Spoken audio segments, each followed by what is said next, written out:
Hi once again. Well, as you know, the Saturn-Pluto conjunction in Capricorn happened in January. So I thought it was a good time to discuss where we're at, also to talk about the fact that it happened at 22 degrees, which a lot of people were interested in, and to look at where we go from here, because the effects of the Saturn-Pluto conjunction in Capricorn, we've already been feeling for about 2 years, and I feel the fault lines have really developed. I'm calling this a prelude to civil war because of the big shift we're seeing in so many countries, particularly the cardinal countries, so America, Canada, Australia, United Kingdom, Nigeria as well. I know that I have a subscriber who's been asking me a lot about Nigeria, and I feel that Nigeria fits into the theme that we're seeing in many cardinal countries of the split. Look at the UK. We are theoretically at a risk of breakup, Scotland breaking away, Northern Ireland breaking away, in the same way that people in Nigeria are worried about Nigeria splitting. Then we have America, where there's obviously a massive split now, between the cities, and particularly the cities in the north and the cities in the southern states as well. There's even talk of a huge power shift as people move away now from the big cities because of the problems, because of the taxes, because of the overcrowding. And the south begins to become resurgent, and the south might now be the powerhouse in terms of the American economy and politics going forward into the next decades, as almost the major cities, New York, Chicago, LA, San Francisco, begin to degenerate. So that's an interesting theme again, showing this big split within a country.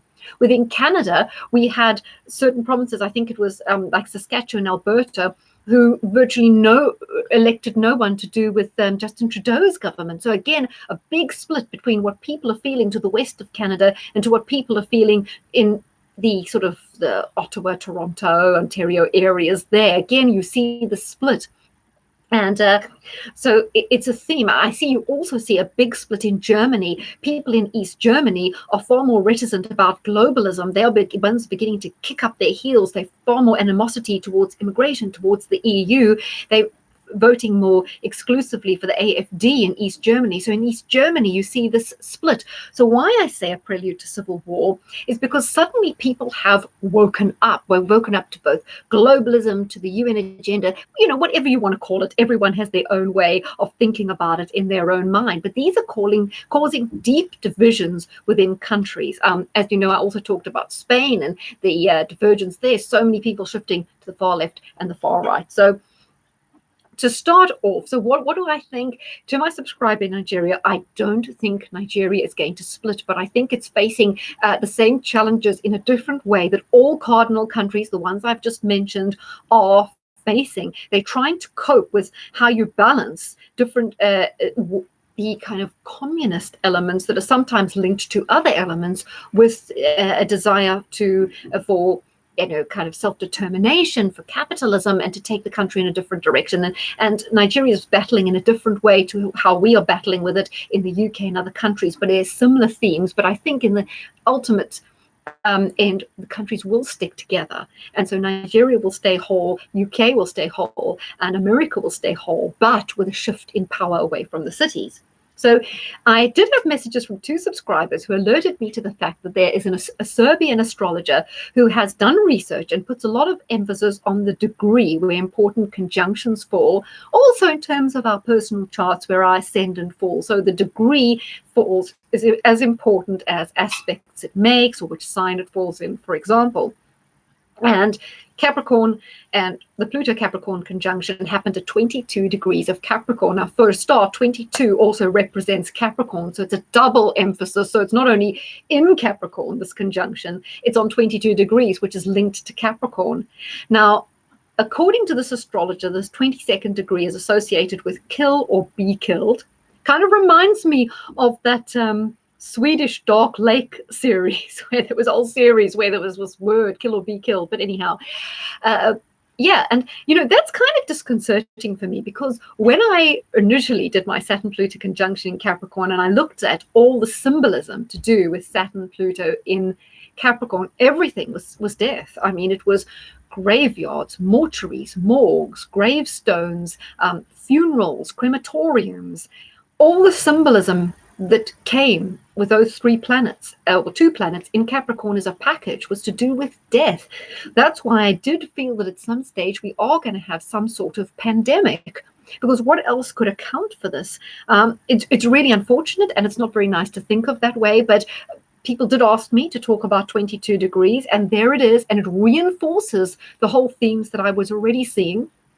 And when you look back to my original vlog on Saturn Pluto, when I had the pictures on The Economist, and one of the tarot cards they had was the Grim Reaper with the scythe, and there were images of death and destruction. So maybe even within the elites, they're trying to seed it into our consciousness that we're almost ready for it. As you know, with this coronavirus in China, I said, even if this isn't the one, which I don't believe it is, they're almost trying to get us used to the idea of what it might be like to face a global pandemic, how there might be martial law, how we might all be on lockdown. I would also like to say that the other symbolism of the number 22 is a good man blinded by the folly of others. It's a man who offers no defense against a ferocious tiger about to attack him. And the warning is of illusion and delusion. I would say also the analogy for this is the way to hell being paved by good intentions, which I would call the green agenda, because a lot of people strongly believe that it's really well-intentioned, but it is paving the road to hell. And I think what this talks about, which is not really relevant to anyone who watches this channel, is a general thing that people haven't been red pilled. A lot of people are totally asleep and sleepwalking into a dictatorship, a highly authoritarian society. A lot of people aren't awake yet. Maybe not enough are awake yet. What it talks about, the number 22, is a dreamer who only awakens when surrounded by its foe, and it's too late. This perhaps could allude to China, the economic policies of China, the dominance of China, or maybe it's the other pervasive forces we see in the world today. Not enough people are alert and awake to them. And I feel many people in our government are totally asleep. I mean, even this discussion that's gone on this week after the terror attack about extremism in prisons and people being radicalized in prison. This is old news for those of us in the alternate media. We know certain people, I don't have to say who, have been saying this exact thing for ages, and people were sidelining him and deplatforming him when he actually did have valuable information on the subject. It's not new, but people are only waking up to it now when, it's absolutely too late. So I'd say to everyone, be alert, be vigilant, because the price of freedom is eternal vigilance. And I think a lot of people have forgotten that. I think things kind of seem fairly okay in our day-to-day lives. We're sort of bumbling on, but I think, as I say, the storm clouds are gathering. I know one of my subscribers, Nikita, said to me, I know she listens to a lot of my predictions, and she said it's hard to really imagine that there could be a war or any real devastation at the moment because everything kind of feels fine. Yes, I totally agree with that. I also feel it, but maybe we're all in the sleep state, totally unaware of an impending danger. We just maybe don't see it yet.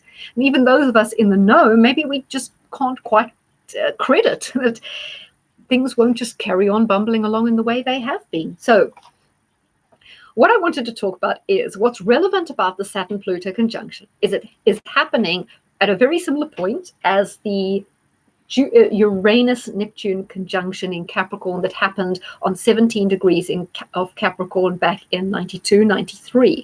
And the Uranus-Neptune conjunction back then in 93 was synonymous with a couple of things. We had the fall of the USSR, but the beginning of the rise of China.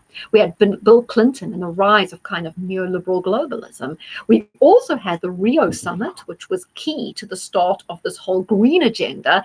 And we had Maastricht Treaty, the start of the EU, which was basically the globalist project that was going to become the template, wasn't it? So we had that. Now we've got Saturn-Pluto. It's almost I've always called it the conservative right-wing fight back, but that's not quite what it is, because it's not necessarily even right-wing. It's kind of symbolizes a whole lot of things: Trump, Brexit, Salvini, Bolsonaro, Modi, Orban. So what is it? It's the fight back against globalist, corporatist, neoliberal economics. Even people on the left wing can also see, and that's why so many people, former Labour voters, voted for Boris, is because while they are Labour voters at heart, and maybe even like some socialism, they see that this new socialism and the new left are quite dangerous. It's also a backlash, Saturn Pluto, against the elite, the super rich, the academics, the greenies, the communists, the extremists, the progressives. It's a backlash against everything woke. As I say, some of the themes would, of course, of Saturn Pluto conjunction would be pro-nation, patriotic, conservative. Often anti-establishment, however. So there's a rebelliousness about it, because Saturn-Pluto, that Pluto element is very rebellious. So we're not kind of the right-wing conservatives that were very pro-establishment. No, we are actually against the establishment because we feel the establishment is no longer on our side. Some people who are pro-union, a lot of people involved in unions voted for Donald Trump because they also began to see that the new left are not interested in workers' rights, not the traditional workers anyway.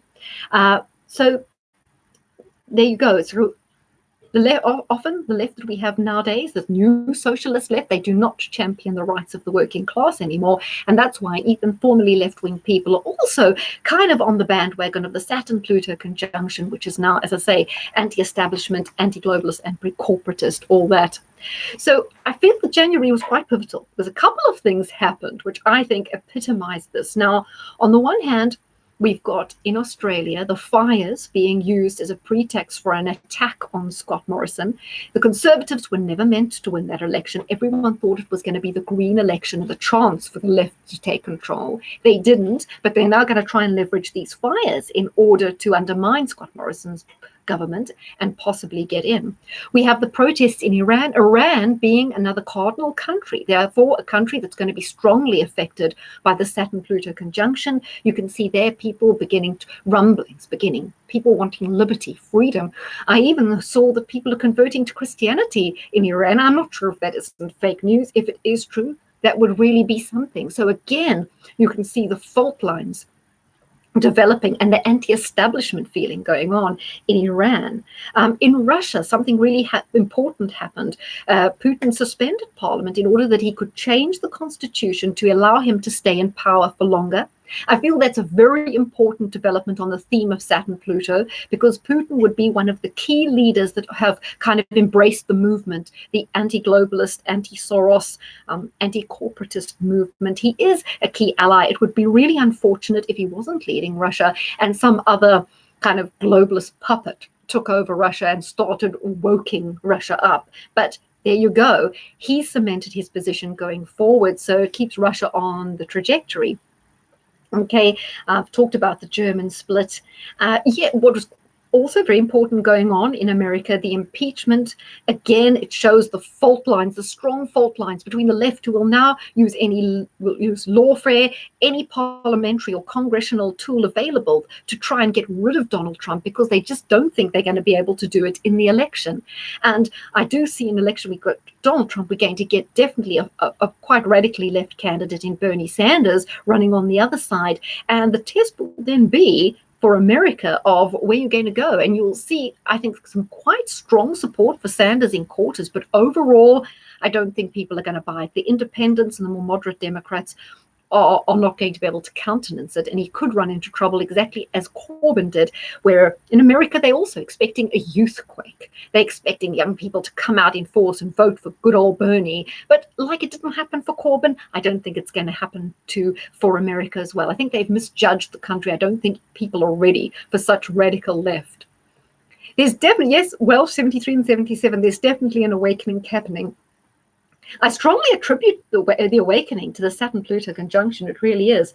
So going back to America, a lot of you might have heard the story about the Virginia Nordstrom or Nord something, the governor of Virginia, who is wanting to clamp down on gun rights, wanting to take the guns away. And there was a huge rally of people coming out to support their First Amendment rights. This is important because in both American civil wars, one of them coinciding with Pluto being in Capricorn and with Neptune going into Aries as well, another symbol of American civil war, they both started in Virginia. And there seems to be these moves in Virginia. It's like a test state to see if they are going to be able to, crack down on the gun rights or confiscate the guns. Whichever way it's going, it seems that this Virginia gun thing is going to be pivotal to what might break out in America. So again, there you have the left there, pushing their agenda in Virginia. We had the impeachment, which has now been quashed. But again, the impeachment is symbolic of these strong fault lines developing where, there's no middle ground anymore, where people on the left will do absolutely anything they can to defeat Donald Trump. But he's got the momentum now because he represents the movement embodied by the Saturn-Pluto conjunction. And of course, we had Brexit in the UK. I have chatted about that in the Brexit discussion. What is also very important going on in the UK, the BBC seems to be in a kind of meltdown, the axing of the Victoria Derbyshire show. It's just sort of things happening. The BBC are not sitting pretty anymore. They're in a far more uncomfortable situation. Even this week, we've got Dominic Cummings and Boris Johnson are stopping in typical Trump style, in stopping certain very aggressive left-wing journalists from coming to briefings. But to get back to the BBC, even Mike Graham was saying today, will we even have a BBC in its current form at the end of the year? Maybe people have lost such trust in them. They found out the amount of propaganda, the amount of bias, and they've just lost their place in society. Now they're making it not a crime to not pay your TV license. So that'll open the floodgates for people not paying it, could undermine the whole structure. It could just pull the rug out from under it. And because the BBC has been such a key plank of leftist, progressive, kind of aggression in terms of media, the fact that the BBC is being undermined and almost flailing now is another example of how Saturn-Pluto conjunction is breaking down all these structures of the left that were set up during the Uranus-Neptune conjunction in Capricorn in 1993. So we talked about impeachment. Yeah. The final thing I want to talk about that plays into this theme is the whole Meghan and Harry thing versus the Queen, because there we've got those fault lines again. Meghan and Harry on the kind of the woke side, the Queen representing conservatism, traditional culture and everything. I was actually wondering, given Meghan's connections, obviously Hollywood, we know Hollywood, not only controlled by China, but extremely woke and left-wing, was almost an unwitting Trojan horse that came into the royal family in order to undermine it or even destroy it. Because what did we see with the French Revolution, the Bolshevik Revolution? What they always did was get rid of the royal family. Therefore, we are having a kind of leftist awakening and a revolution in a way. We're having our own movement, but they also having their own revolution. Wouldn't it be great to get rid of the royal family? Now, you don't have to be a great royalist, but we always have to admit that symbolically the royal family is a very important symbolic kind of embodiment of what it means to be British. When you have royal occasions, it's one of the few times when you can wave the Union flag, get it all excited without being called a racist or whatever. It is a unifying force that can bring the country together and inject a lot of positivity. Because other than say, like when London had the Olympics, there are not many occasions when we can really get excited about being British as you can with royal events. And so Meghan and Harry have stirred the pot. I mean, not only them, but with the whole Andrew thing, it's opened a door. It's a shone a light on things in the royal family, the spending, the hypocrisy. It's certainly undermined them. And while Andrew was kind of shunted out, after Meghan and Harry left, the Queen has had him back by her side, supporting her.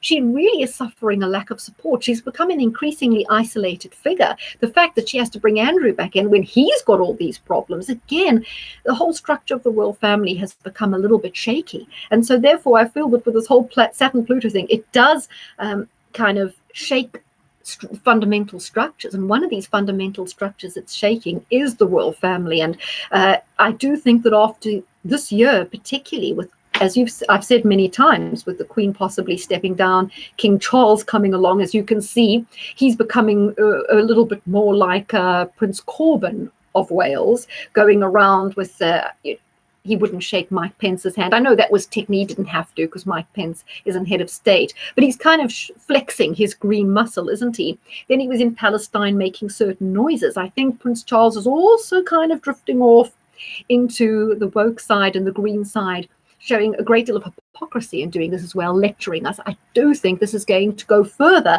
to undermine the royal family. So the Saturn-Pluto conjunction, even though the royals are traditionally the conservative structure that should flourish under this conjunction, maybe not so much. I think they really, like the BBC, are going to have to answer some serious questions and face some serious criticism, problems, and a kind of a massive rebranding, or they're going to have to do something quite radical to to show themselves up. Otherwise, like the BBC, they could be on their way out as well because of this conjunction. So just in January, we had a huge amount of things happening, which kind of encapsulate the themes of the Saturn-Pluto conjunction. And I couldn't let it go any further without me just discussing those for kind of one last take on good old Saturn-Pluto conjunction. Although I'm pretty sure we'll be discussing it again at some stage.